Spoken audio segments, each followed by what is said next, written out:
Yeah. So, perfect. welcome everybody. I just wanted to introduce Lauren Neff. She came a couple months ago. Yeah.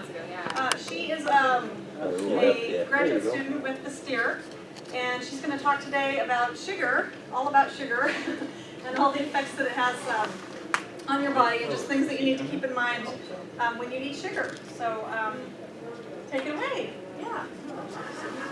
Use the microphone so I'm a little bit louder. But as Karen said, my name's Lauren Neff. I go to Bastyr. I'm in my second year at the master's program, getting my master's in nutrition. I'm on the dietetics track, so when I'm finished, I'll be a registered dietitian. I traveled out here from Pennsylvania to go specifically to Bastyr. Anybody else from Pennsylvania? Yeah, where are you from? Milford, Shahola.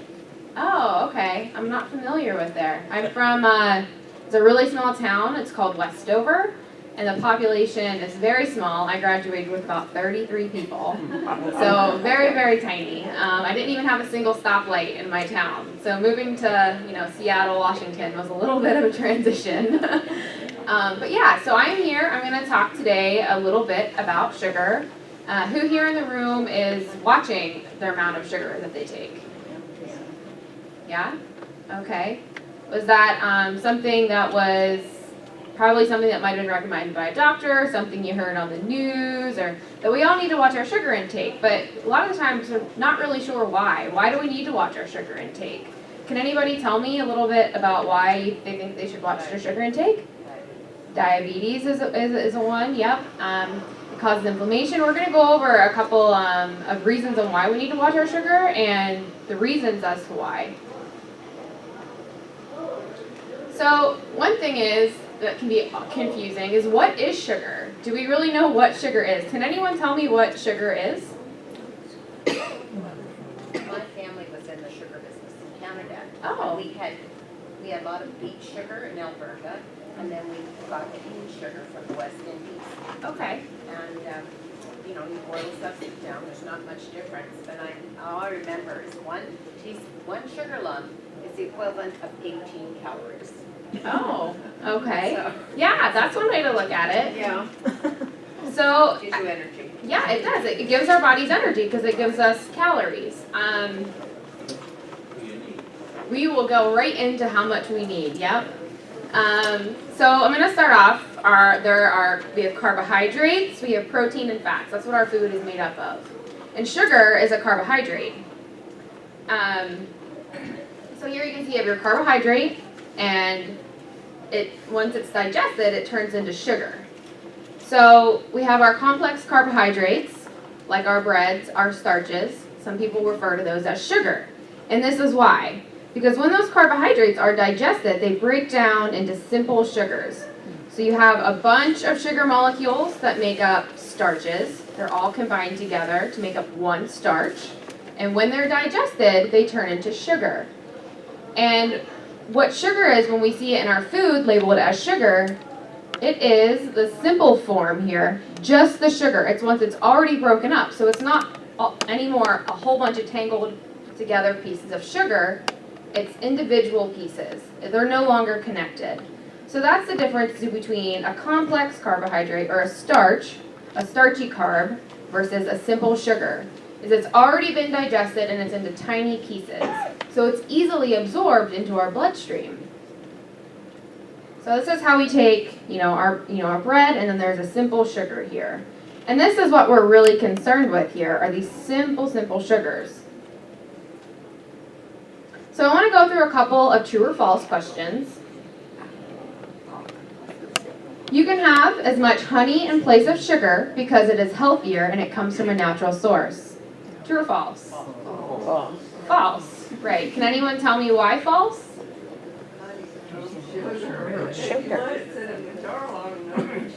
Yeah. So yeah, honey is sugar. So that's something you'll see in a lot of labels on food is sugar.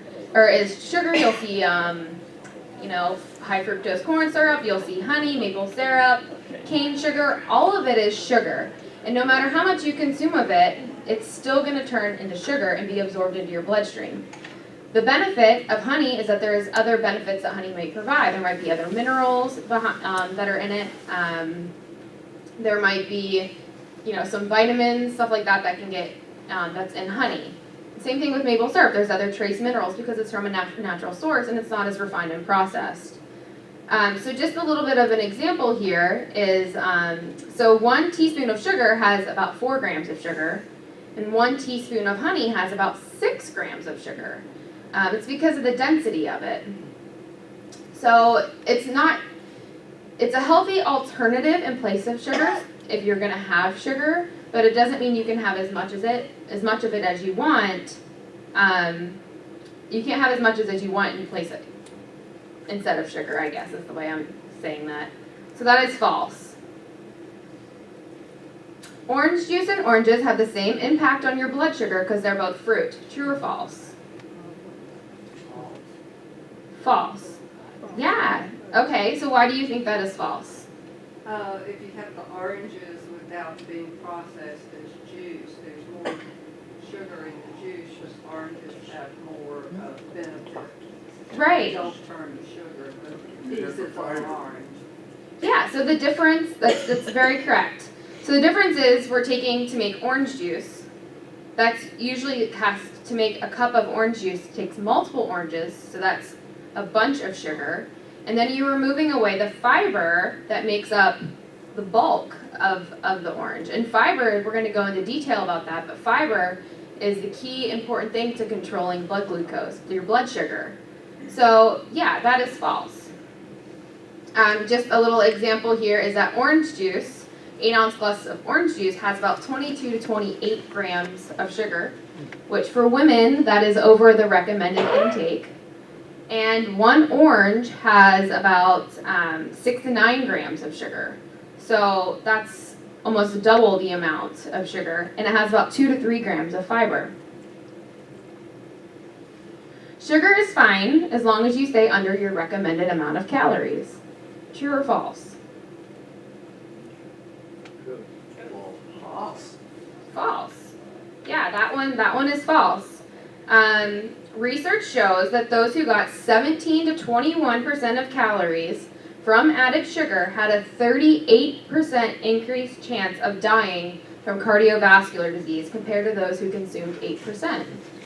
So a little bit about calories is calories are what makes up our food. Carbs, fats, and proteins all provide calories. And whether those carbohydrates could be from sugar, they could be from fat, but we want a certain percent of those calories to be from sugar, from carbs, and from fat. So we don't want all of those calories to come from sugar. So say you're on, your doctor tells you to follow a 1,500 calorie diet. You don't want all of those calories to come from sugar. It's important to have that balance, and the research shows that having an elevated percent of those calories coming from sugar does lead to cardiovascular disease. So yes, that one is false. The recommended amount of added sugar is 55 grams. True or false? False. Yeah, that is false. For women, the recommended added amount is 25 grams. We're going to go into the recommended amount for men and women, but yes, that one is false. True or false? Diabetes doesn't run in my family, so I don't have to monitor how much sugar I consume. False. Very false, yes. Diabetes is shown to have a genetic component, but there are many lifestyle factors like having a high amount of sugar all the time.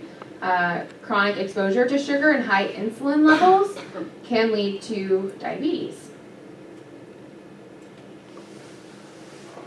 So this is just a little bit of how sugar can promote various diseases.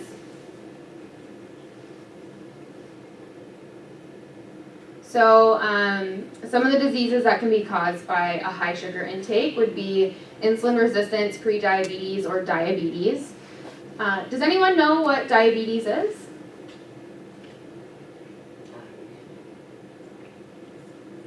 Okay, so I'll go into a little bit of that. So what diabetes is we have our pancreas. Does anyone know what your pancreas is? It's an organ that supplies insulin. It's very important. We can't live without our pancreas because it provides a lot of hormones, and one of those hormones is insulin. So a little bit about what happens when we consume sugar is we consume sugar and it goes into our digestive system and it is turned into whether it's a carbohydrate. If it's a carbohydrate, one of the starchier molecules, it gets broken down into sugar. And that sugar is absorbed through our small intestine into our bloodstream. And once it's in our bloodstream, our body reads that as how much sugar do we have in our bloodstream. That's when we hear high blood sugar, low blood sugar. And once sugar is in our bloodstream, our pancreas is going to be signaled like, hey, there's blood sugar here. We need to release insulin because we need to control that amount of sugar because we can't have a bunch of high blood sugar in our bloodstream because that causes damage. So we release insulin, and insulin goes into our bloodstream, and then it tells our body what to do with that sugar. And when we have that happen too chronically, and we have a lot of blood sugar all the time because we're consuming a lot of sugar, our cells can become sensitive to insulin. And it can no longer take that blood sugar out of our bloodstream. And if that happens, then we chronically have that high blood sugar, which can be toxic to our body. So that's a little bit about diabetes. So when you have that chronic high exposure to high concentrations of sugar in our blood, that can cause our cells in our body become resistant to insulin. And then we have high blood sugar chronically because we can't do anything with that blood sugar. And it can cause things like kidney disease, because in order to get rid of all of that sugar that's in our blood, our kidneys have to filter it out and it puts it through our urine, which is not natural. And that's how we have that's why diabetes is the leading cause of kidney disease, because all of that sugar has to go through our kidneys and that molecule is too big and it damages our kidneys. It can cause neuropathy, it can cause inflammation, which we're going to go a little bit more into detail. Inflammation is one of the leading causes of diseases. Almost all diseases start off by inflammation. So you want to control that inflammation. It promotes the growth of bad bacteria. Something really popular that's really coming heavily researched is how much our gut bacteria controls our health. So it promotes the growth of bad bacteria because if you have a high sugar diet, you're not getting enough fiber usually to support the good bacteria, because good bacteria like fiber and the bad bacteria like sugar. So you have an imbalance and you have an overgrowth of the bad bacteria. It can lead to low levels and lower energy level and brain function. It can lead to heart disease and cavities. So I just want to go into a little bit about inflammation and a little bit of how it can lead to inflammation. Because sometimes if someone says, yeah, I don't have sugar, it leads to inflammation. It's not enough information for me sometimes. I'm like, well, why? Why does it lead to inflammation? Does it really lead to inflammation? So when you have a high sugar intake, that leads to elevated blood sugar, which we discussed.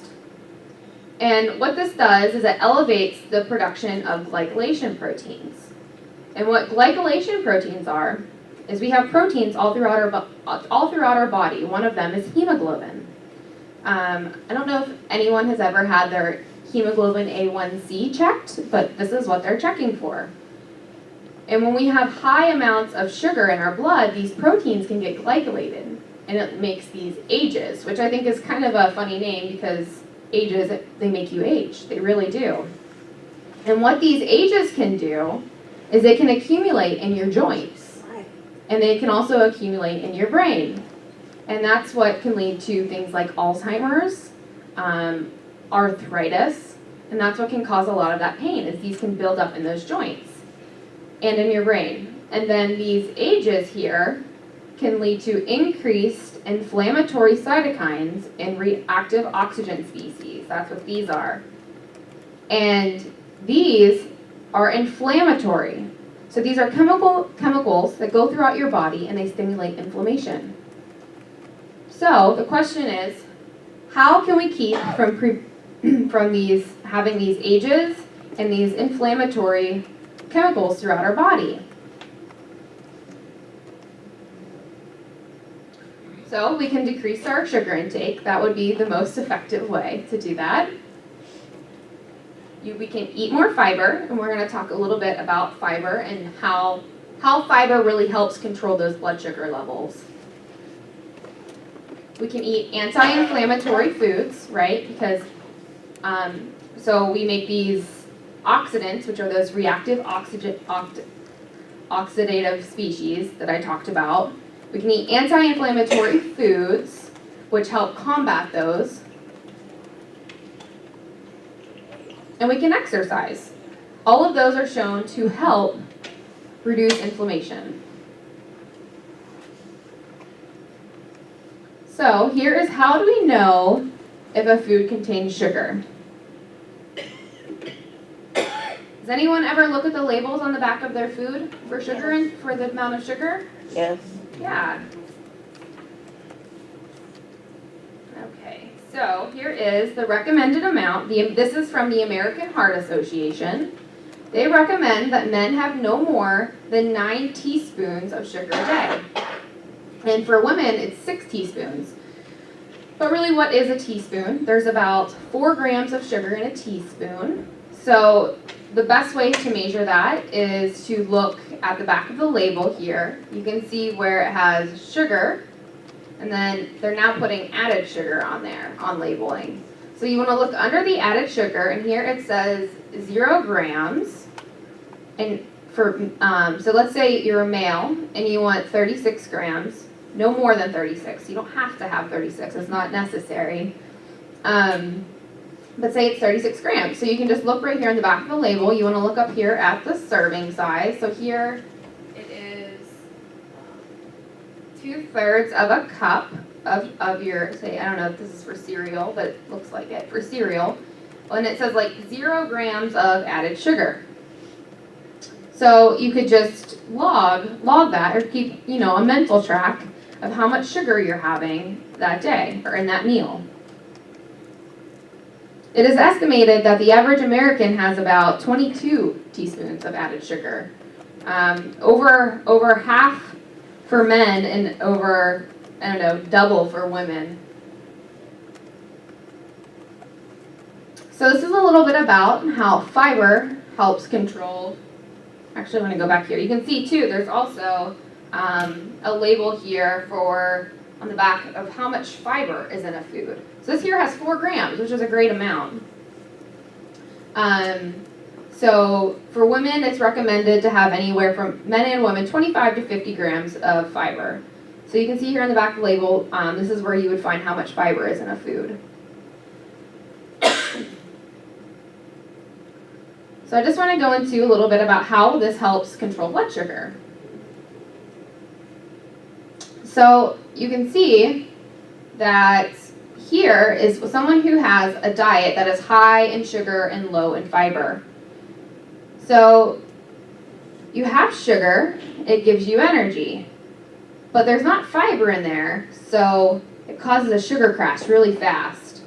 And then we're hungry again, and we're feeling low energy, so then we have more sugar again, and then we crash. Well, when you have fiber slows down the absorption of sugar into your small intestine, so it slowly increases your blood sugar. So it's consistent. So you can see here, if you have a diet that's high in fiber, it slowly increases your blood sugar, and then it slowly goes down, and then it's dinner time. And the same thing happens again. It slowly increases after dinner, and then it's breakfast time.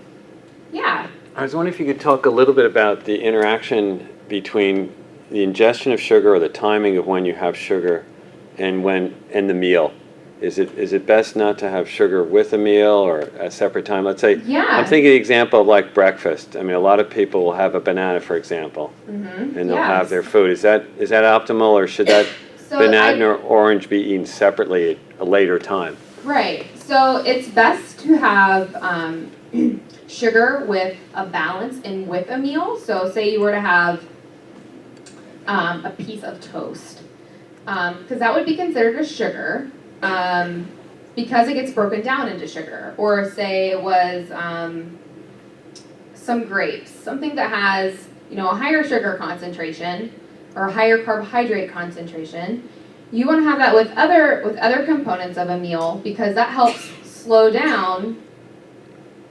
That puts you over here where it's slowly absorbed when you have other foods, because there's other foods to digest. When you just have pure sugar, it's immediately absorbed into your bloodstream. But if you have something with fat in it, so let's say you took that toast and you put some avocado on it or an egg, that slows down digestion, and you're not going to get as big of a sugar impact, of a blood sugar impact. Does that make sense? Yes. So, so even if you were to have, let's say, I'm trying to think of something sweet, like a small cinnamon roll, or you wanted to indulge in something like that. It's best to have, if you're gonna have that food and you want to indulge like for a weekend, or it's something you want to have a snack for.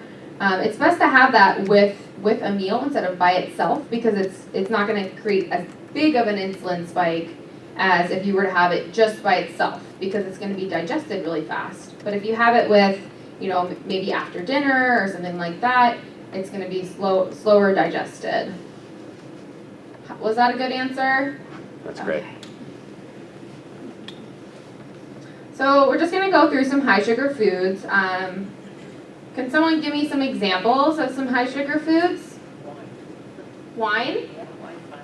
Wine? So one thing about wine, so we have dry wine, and then there's some more of a sweet wine. So if you look at a dry wine, there's you can get between 6 to 9 grams of sugar in a drier wine. But again, the sweet wines can have an upwards of 20 to 30 grams of sugar if it's a really sweet wine. Wine would be an example. You could find some high sugar. Soda. Soda is one of the biggest contributors to diabetes. So soda doesn't have any fiber in it. It's pure sucrose, right? So I think that is my first example here. So we have soda. Any other examples of where we can find even something that people think doesn't have a lot of sugar, but it does? My favorite one is, where is it? Yogurt. Yogurt can be packed full of sugar. So you want to read the back of that label to see how much sugar is in there. I think around 15 grams of sugar, 15 to 18 grams is a lower sugar content for yogurt. Some of them, I think this one, has 28 grams of sugar in it. Soda, juice is a really big one. I put the little numbers here for how much sugar was one, but can of soda has around 39 grams of sugar. This apple juice here is 100% pure juice, but it's got 44 grams of sugar. Yoplait yogurt, 28. And I thought this was really interesting. This Nature Valley granola, which can also be a high source of sugar. It has 14 grams, but it was the serving size was like a third of a cup. Not many people eat just a third of a cup of granola when they have it. So if you double that, it would be about 28 grams. But there's more sugar in it than protein, and they're advertising here for protein. So I thought that was kind of interesting. Cereal is also can be really high in sugar, even if it's not the kid style of cereal. There's some of the ones that are labeled as more healthier, like Honey Bunches of Oats, that can be packed full of sugar. So like just a serving here, which was 3/4 of a cup, was 16 grams of sugar, and there's no fiber in there. And it's only for about 2/3 of a cup, and most people eat about a cup and a half when it comes to cereal. And then, like our desserts like cake here. But the reason I put this up here is A typical slice of chocolate frosted cake has about 26 grams of sugar, but a Coca-Cola has 39. I don't know about you guys, but I take the cake over the Coke. So I want to talk a little bit about what are some healthy alternatives. Does anyone have a healthy alternative for soda? Water. Water, yeah. Tea is a good one. There's a company, Celestial, I'm sure it's a pretty popular tea brand, but they make a tea called Bengal Spice, and it's got roasted chicory root in it, which gives it like a sweet taste, but there's no sugar in it. It's a really, really great tea. That's one of my favorite ones for, if I'm craving something sweet, but I don't want to have, the deadly 39 grams of sugar. Another great thing to do is infuse your water with some fruit. Doing like a cucumber melon water, or get a big pitcher of water and put it in your refrigerator and just throw some melon and cucumber in there, and it gives it so much flavor. It's really, really easy to drink. Kids love it. What about for yogurt? What's that? Plain yogurt. Yeah, plain yogurt with some fruit in there, or maybe some lower sugar granola. Because then you're going to get the fiber in there. There's one brand that I do really like. It's Oikos 000 yogurt. It doesn't have any artificial flavors or sweeteners in it. It's sweetened with stevia, so it does have a sweeter taste to it. But it also has some fiber in it. They add in inulin, which is a fiber that comes from, I can't remember the fruit that it comes from. But it's added into it, so it gives you a little bit more fiber. I really like that brand if you have because sometimes transitioning from a super sweet yogurt to something that's plain yogurt, which has the only sugar content in that is lactose, which is just milk sugar, can be a bit of a big transition. Or you could even take plain yogurt and do a little teaspoon drizzle of maple syrup in there to sweeten it up a little bit. Another thing is too that the difference between regular original yogurt and Greek yogurt. Does anyone know the nutritional difference between original yogurt, versus Greek yogurt? There's more protein in Greek, isn't there? Yeah, so protein. There's a lot more protein in Greek yogurt, so that too can help decrease your blood sugar when you have something with protein, when you have a carbohydrate source or a sugar source. So another alternative for the granola would be looking for a lower sugar granola. I really like the brand Kind, I think it's Kind. Sorry, I'm drawing a blank. Yeah, it's Kind. They make there's one that's peanut butter, and it has 5 grams of sugar in a serving of it, and it's got a lot of flavor. It's really great. But just learning to look in the back of that nutrition label and reading that sugar content, looking how much added sugar is in there. And when you look for things, you want to keep it below 9 grams. You don't want to go over that. And then also, what about for cereal? Let's say you have cereal every morning for breakfast. What's a good alternative? Oatmeal. Oatmeal? Yeah, oatmeal would be great because oatmeal, again, has fiber. It has fiber and it has a lot of vitamins and minerals with it too. And you could throw in some fruit on top of it, or you could do, the time of year, you could do pumpkin oatmeal. What about for this chocolate cake? Do we need an alternative for that?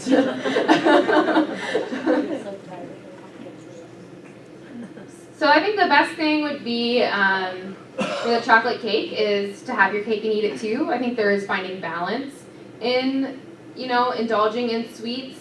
It's just when we make that, a consistent habit, that's whenever, or if we're having, the sodas and all these other hidden sources of sugar and then having this, that's whenever we have, that increase in blood sugar, and that's when it becomes a concern.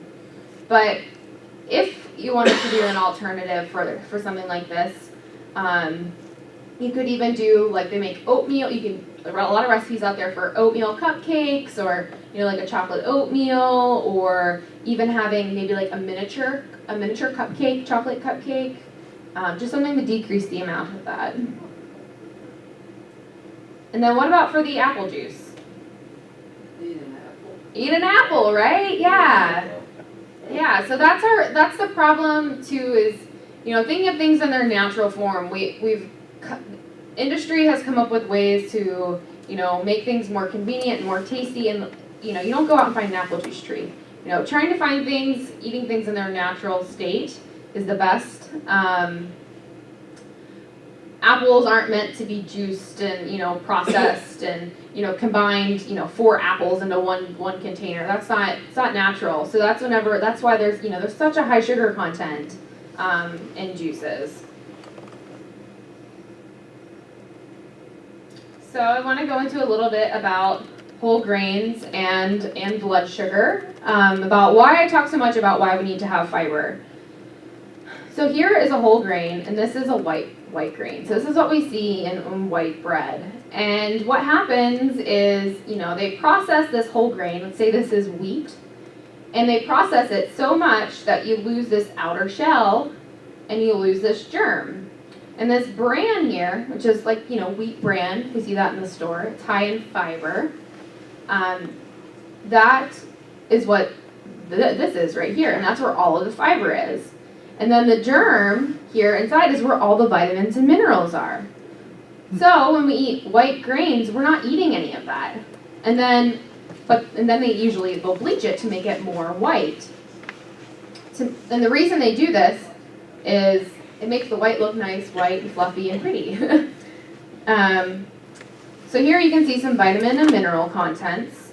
And the brown here is what's in a whole grain. So this is just we've got vitamin C here, and this is the amount that is in, a whole grain, and this is what would be left in the refined, this grain here. You can see how much is lost, how much of these vitamins and minerals are lost when you look at these white numbers. And then they'll take this grain and then they'll enrich it.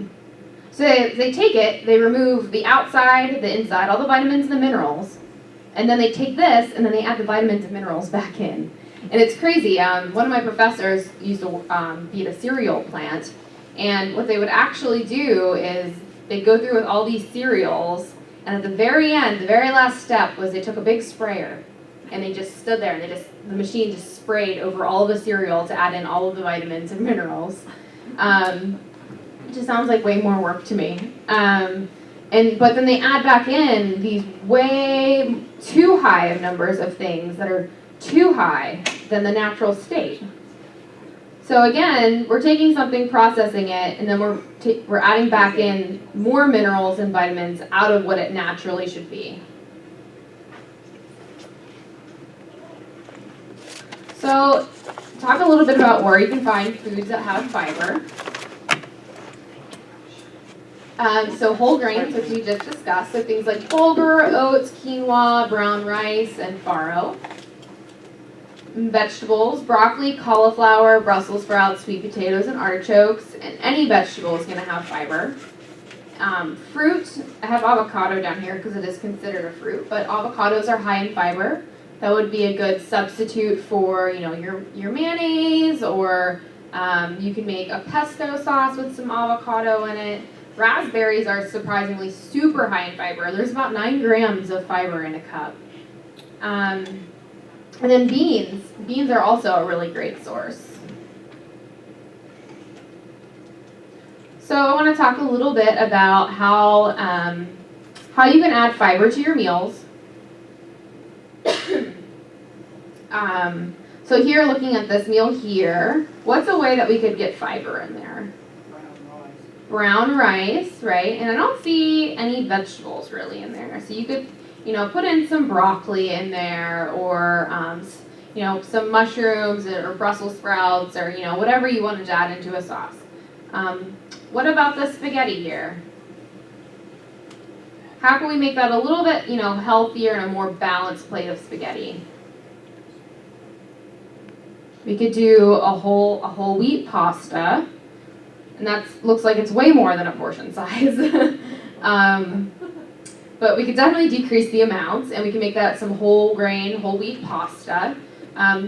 When we look on the back of an ingredient box, the first ingredient we see when looking for a whole grain is we want that first ingredient to be 100% whole wheat. And that's how you know it has not been, gone through that processing to make it a white grain. And you could also add in, like a meat source, because that's going to give you your protein to help control, your blood sugar. So, protein, fiber, some healthy fats. We could add in some protein, so maybe even some turkey meatballs or some vegetables. What about the typical American breakfast over here? You don't see anything green on that plate. So adding in maybe, some greens, whether it be like maybe some sauteed greens for breakfast. We could get some more fiber by adding in a whole grain piece of toast. Maybe doing some cubed breakfast potatoes, because potatoes actually are healthy. There's a lot of people always think, no, potatoes are really bad for you, they're high in sugar. But when you leave the skin on the outside, that skin is packed full of fiber. So you want to leave the skin on the outside and then cook them. But, they don't get nice and fluffy when you do that, or look nice and white when the skin's still left on them. So, often with mashed potatoes, companies and restaurants will remove the skin. So we talked about yogurt a little bit, how you could add in some fruit and granola. Here we have some meatloaf with some mashed potatoes and green beans. Does anyone have a suggestion on how we could maybe increase the fiber content here? Baked potato. Yeah, a baked potato would be good, because a baked potato still has the skin on the outside, or even a sweet potato. Sweet potatoes are great because they're high in vitamin A. They have fiber in them. The sweet potato would be a good option as well. You can also put oatmeal for the filling rather than.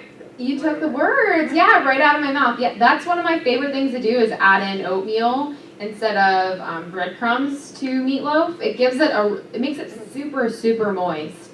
That would be an option. And then these look like canned green beans. They don't exactly look like the fresh thing, but and some green beans are better than no vegetable, but maybe substituting this out for maybe something like some roasted Brussels sprouts or broccoli, cauliflower, would be a good alternative. What about grilled cheese? How could we make that a little bit lower? Yeah, you could do a whole wheat bread. Maybe do some, turkey and avocado in there. The avocado is going to give you more fiber, and the turkey would give you more protein.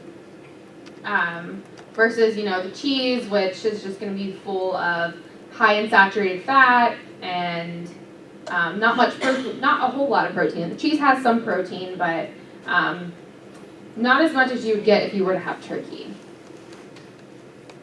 So we talked a little bit about, sugar and carbohydrates. So we have our starchy carbohydrates, which is kind of what we're talking about when we talk about breads.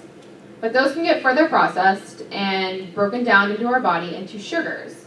And that's pretty much the same thing as, when we see added sugars, like sucrose, stuff like that, like table sugar, is easily absorbed into our bloodstream. So the question was, how can we control that? And that is by adding in foods that have protein, adding in fiber, and some healthy fats. And then, just want to go back a little bit about the recommended amount too, just to kind of go over that point. So for men, it's 9 teaspoons, and for women, it's about 6 teaspoons.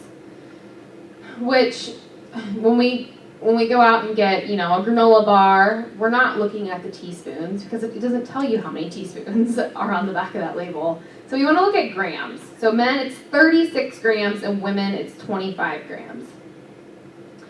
So we want to look on the back of the label here at the sugar content. We want to keep that under 10 per serving would be a general recommendation.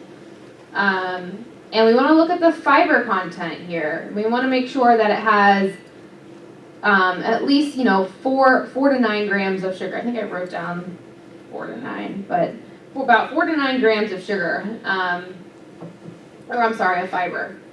To help control blood sugar. And then also, you can look here, there's, where's the protein? Yeah, right here, down at the bottom. Protein's always at the bottom, and it's also beneficial when you have a protein source in there too, because that's going to help control blood sugar. Because when you have protein, that's more things that your body has to digest, and it's not going to give you that big spike in blood sugar. What about brown sugar, raw sugar? Brown sugar, raw sugar, cane sugar, all of it is going to have sugar in it. So whether it's from, no matter what the source is, if it's sugar and you look on the back of the label, whether this sugar is going to be this sugar right here, the ingredient list on the bottom is, if it says, maple syrup, it's still going to have, say 5 grams of sugar from that maple syrup. So it's still sugar, and it still is going to increase your blood sugar. What, some is less than brown sugar, is that less? No, it still has the same amount. Yeah, it still has sugar in it. So that's we get asked that a lot. Is can I have more maple syrup than I can honey, or more, because they're healthy alternatives, but there's still sugar. So you still just want to look at the total sugar number here. I mean, white sugar is compared to weight-wise, white sugar compared to raw sugar. It's Weight-wise? Weight-wise, I'm not sure about the density because there might be other minerals and stuff in there, like if you were to weigh it out, but it's still taken into consideration on the back of the label. So if it says, so let's say the label here said 5 grams of sugar, and you look down at the bottom and it says the only sugar source in there was brown sugar.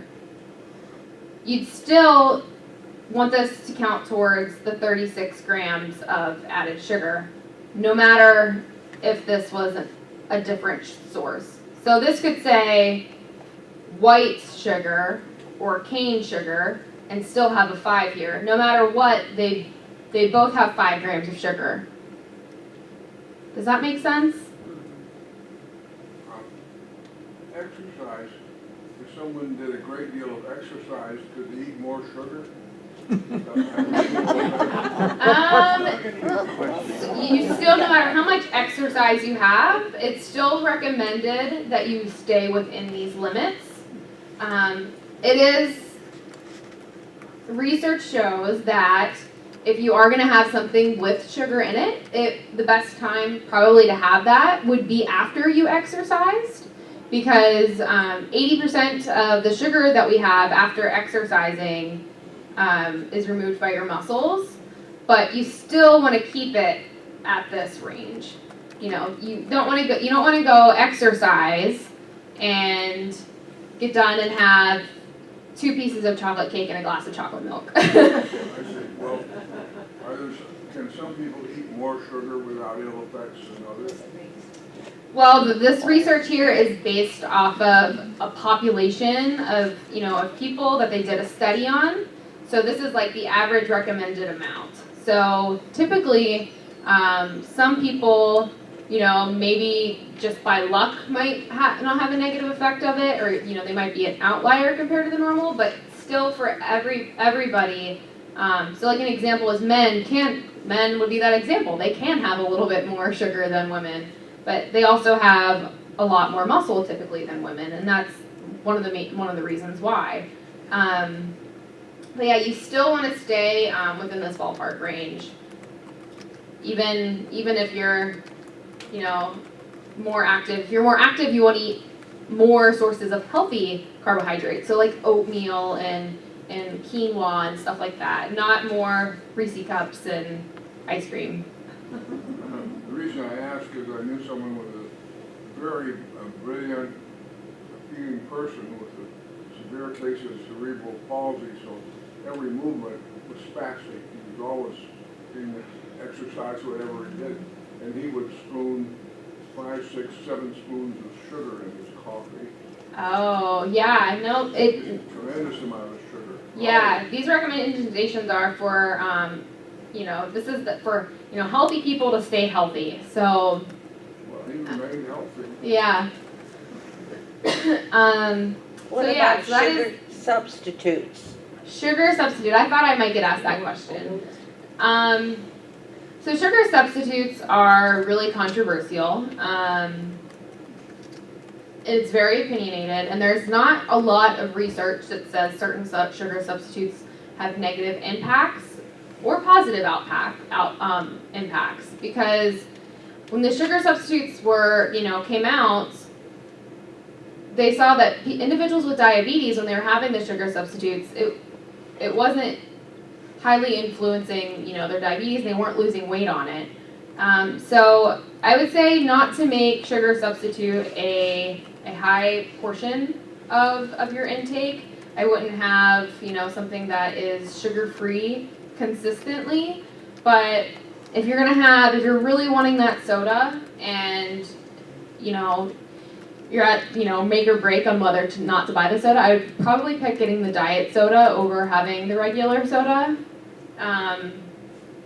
Just because, and they still saw that individuals who, after consuming something that had artificial sweeteners in it, they still had an increase of insulin response after having something with artificial sweeteners. Because no matter what, when we put something sweet in our mouth, our body still reads that as something sweet. And it's like, hey, we have blood sugar coming in. We need to do something about it. So then you secrete insulin.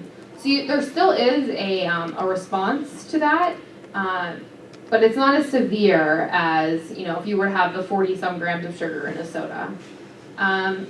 If I were to have a sugar substitute, I usually choose stevia just because it is a natural source, where sucralose in Splenda, and there has been some negative effects related with aspartame, but a lot of companies have been taking that out of their product and they add in what's called sucralose. That is made, so sucralose is made in a lab. So I tend to stay towards things that have more of a natural origin. So something like stevia, they make a soda called Zevia, which is really a popular soda, or the LaCroix too, but that's unsweetened. The LaCroix is unsweetened, but yeah. The chart up there is talking about added sugar. Is there a recommended amount for total sugar? Total sugar, I believe, I should have wrote this down, but I believe it's around 50 grams of total sugar. But added, because total sugar takes into account, if you were to eat a banana, or if you were to eat an apple, or, things like that, those aren't added in sugar. Added in sugar is when, they take the oatmeal packet and the packets of oats, and then they add in sugar. Or, maybe a fruit smoothie, there's banana in there and maybe apple, but then they add in, extra sugar than what's, naturally occurring in that food. So the new labeling now is, some things don't have it, but they're starting to incorporate this whole added sugar category on the pack of packaged foods. Just so it's a little bit easier for individuals to stay within, this guideline. Any other questions? Yeah. In line with that question, could you talk about, are there limits for total sugar that we should ingest per day? For total sugar, yeah, that's what he had asked. I wish I would have written it down because it's different for men and women, but it is around 50 grams of total sugar versus added sugar. For men? 50 for men? Do you know what it is? No, I don't, but are you quoting that just for the men? It's for men and women. The total okay. intake, I'm thinking, is around 50. Okay. Just because the talk today was on added sugar, I didn't write that down, but. Okay. So that would take into account things like you had mentioned earlier about how carbohydrates get turned into sugar. So somebody could have oatmeal, for example, and it doesn't have anything and no added sugar to it, but yet, as you were saying earlier, that those carbohydrates get turned into sugars. Yeah. Yes. So that's something that I wanted to kind of go over because it's really confusing about carbohydrates and sugars, and people will, say, well, bread is sugar, so do I have to consider that when it comes to sugar? So you can see here on the label, it's kind of tiny, but it says total carbohydrates, okay? And this says 37 grams. So that's the amount of total carbohydrates that are in that food.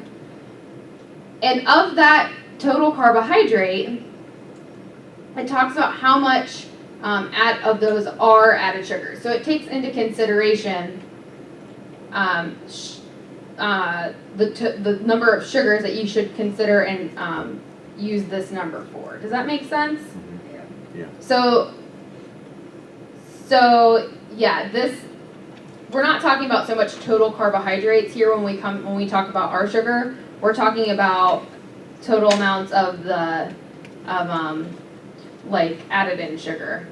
Does that make sense? I'm not going into so much, we're not talking so much about total overall carbohydrates, but the label on the sugars that are talked about on the label are referring to things that are like sucrose, like added in sweeteners. Yeah, where we're not talking about so much carbohydrates, which are also a different type of like sugar. We're talking about added in like sweetness sugar. Any other questions? So you're saying that carbohydrate sugar is not in there? It's not accounted for in this number of sugars right here. When it says added sugars, Okay, but you don't need to worry about that source. But when I look at men for 36 grams, That's talking about added sugars. added, Just added. Yeah, you only want 36 grams of added sugar. Don't look at the carbohydrate level, just look at added sugars. Is that kind of clear? And then we also want to look at fiber too. And make sure we have, we're consuming foods that have fiber in there.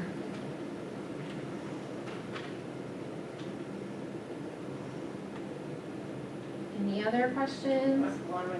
I did some serious hiking in my 50s, Mm-hmm. and I climbed Kilimanjaro with my daughters, and a friend of mine told me to bring some lemon Sugar. drops. Sure. And I bought 2 pounds of lemon drops. Yeah. And I shared them with the 5 other people.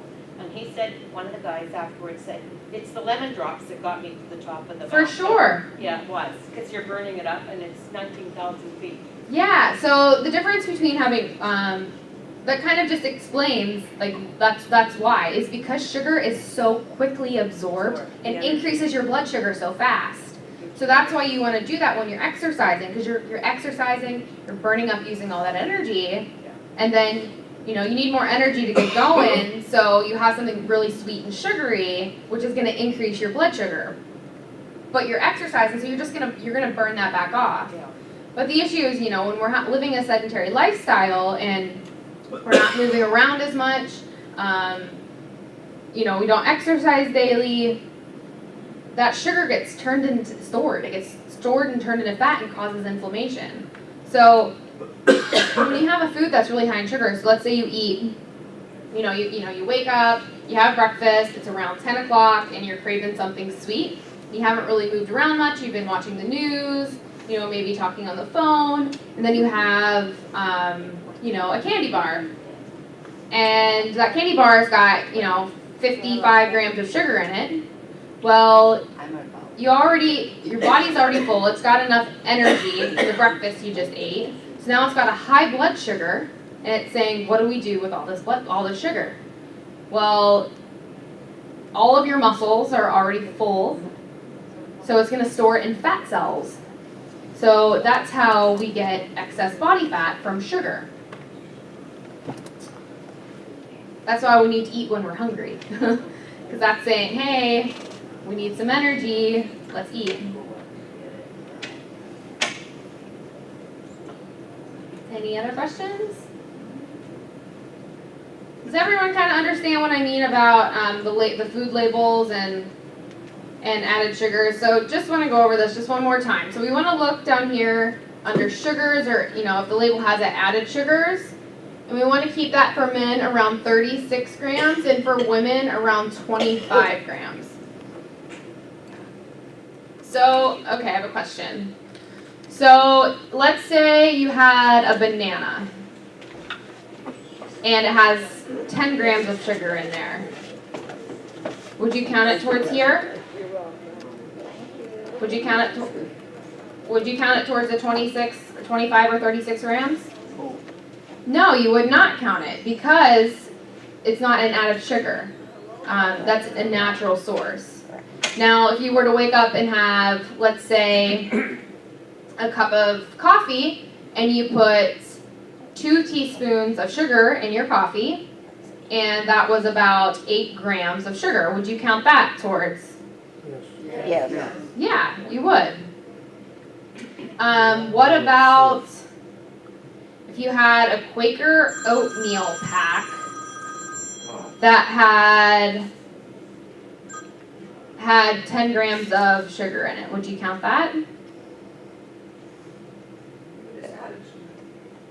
Right, because chances are it's added sugar. Because if we think about oatmeal, oatmeal naturally isn't sweet, isn't very sweet.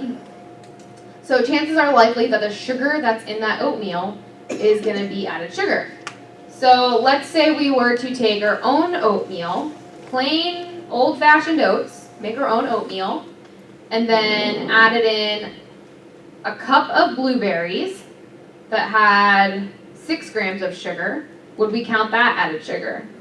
No. No, right. Because the oatmeal on it by itself isn't going to have any sugar. And then the blueberries would have no added sugar because they're natural. So let's say we threw in some raisins. And the sugar content here, where it says sugar, let's say it was 10.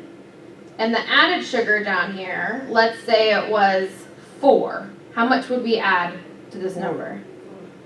4, right, because raisins naturally are sweet, but then America doesn't think it's sweet enough, so we add more sugar to those raisins, and that's what contributes to the added sugar. Does that make a little more sense? Okay. Any other questions? Yeah. I want to know where rye bread fits in. Rye bread. So when it comes to added sugar, typically, some companies add in added sugar to bread in general. So you just want to look on the back and see in the back if it has any added sugar in it, and that's where it would contribute to this number here. And then when picking out bread, we also want to look on the back and make sure it says, 100% whole wheat, or in your case it could be whole rye. We just want a grain that is whole in its whole form. And a way to tell usually is, that first ingredient on the underneath, down here on the bottom would say ingredients. The first ingredient should say, 100% whole wheat or whole rye, that kind of thing.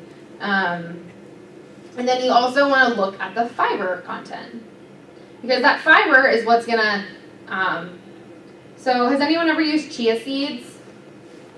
Chia seeds, you put them in water and they kind of get like jelly, The reason it does that is the fiber. So fiber kind of gets like jelly and viscous. And what happens is when you have something with sugar and with something that has fiber, is it forms that jelly mass in your stomach, into your small intestine.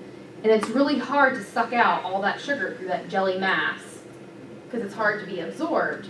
So when you have something that has sugar and has fiber, it helps slow down and control blood sugars. So that's why we want to check and have something that has some sugar in it to have it with something with fiber. Any other questions? Have there been any studies that have been done in regard to sugar vis-a-vis depression, psychological issues?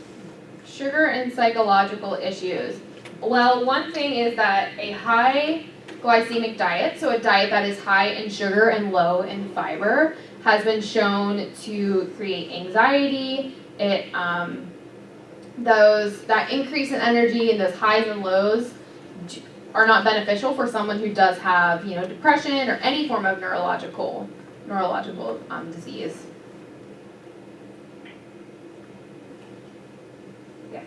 What about sugar substitutes, primarily vegan or the other artificial? Right, yeah, so as I was saying earlier, a little bit about sugar substitutes is, it's really controversial about, the topic, but I think in the case where if you're gonna have that can of soda and you know, and you don't wanna do water and you don't wanna do tea or, you know, infused water, and you're really gonna have that thing of soda, I think I would probably pick